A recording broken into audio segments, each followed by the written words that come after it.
猫咪死后是不能用手碰的，也不要哭，更不能把它埋到土里。你知道为什么吗？这个呀，绝对不是迷信，真实的原因100个99个都不知道。看过我视频的都知道，宠物医院工作也有6年多了，养猫咪也有8、9年了，猫咪很少生病。今天呀，给大家透露4点养猫的小妙招，学会了让你养猫，第一省钱，第二省心。养猫的朋友记得点个小红心，收藏起来备用。那第一呢，猫咪的平均寿命只有8到12岁，有个别的猫咪呢甚至会更短。它用一生陪我们走完一程，养猫的人一定要知道这些征兆，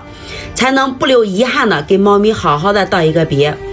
猫咪呼吸停止后的12个小时之内啊，这段时间身体虽然已经死亡，但是呢，脑细胞依然存活，意识还都在。这个时候，如果说你去挪动或者是触碰它的身体，它依然会感到疼痛。即便你是轻轻的抚摸，依然会让它疼痛无比，因为它的意识要脱离身体，这个过程呀非常的辛苦。第二个，不要大声哭泣，更不要悲伤，意识中听到主人的伤心，它会走得不平静。第三个，不要把它埋土里，这个时候让它安静的躺在那儿，不要去触碰它，更不要为它清洗打包，这是对它最后的守护。如果说你想让它在陪伴你短短的10几年里呀，健健康康的，那你就一定要牢牢记住以下几个养猫的忠告了。第一个，千万不要给猫咪吃过多的骨头，特别是鸡鸭鱼的骨头，它们咬破以后呀是空心，非常的锋利，像刀片一样，它们吞下去很容易划破肠道，这个是真的特别的危险。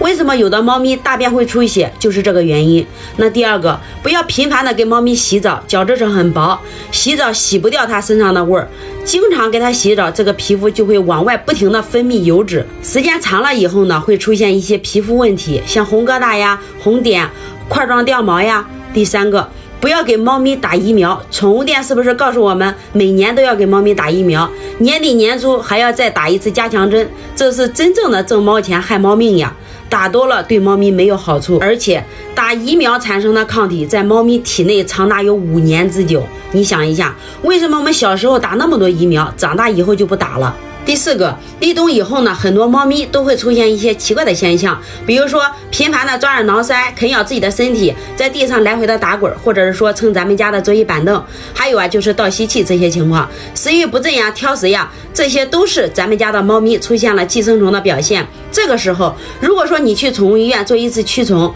便宜点的要50、60，好一点的是不是要100、200？那你都是被坑被宰了。今天这个小妙招呢，只需要几毛钱就可以把猫猫狗狗体内外28种寄生虫一次性驱杀的干干净净，将体外的虱子、跳蚤虫、螨虫这些常见的，还有体内的球虫、蛔虫、钩虫、螺旋虫、吸虫、鞭虫、吸血虫，还有就是成熟的虫卵，都可以驱杀的干干净净。这个东西猫猫狗狗吃了以后不会出现有任何的异常反应，而且这一瓶是100粒，10斤以下的猫狗只需要吃1粒，10到20斤呢给它吃上2粒。这个东西就是所有的宠物店和一些大型的猫狗都在使用的全虫净。如果说你身边一瓶卖了80、90甚至100、200，你可千万不要上那个当。我呢把这个东西放到主页橱窗里，需要给猫咪做驱虫的哥哥姐姐点我的头像进橱窗就可以带回家了。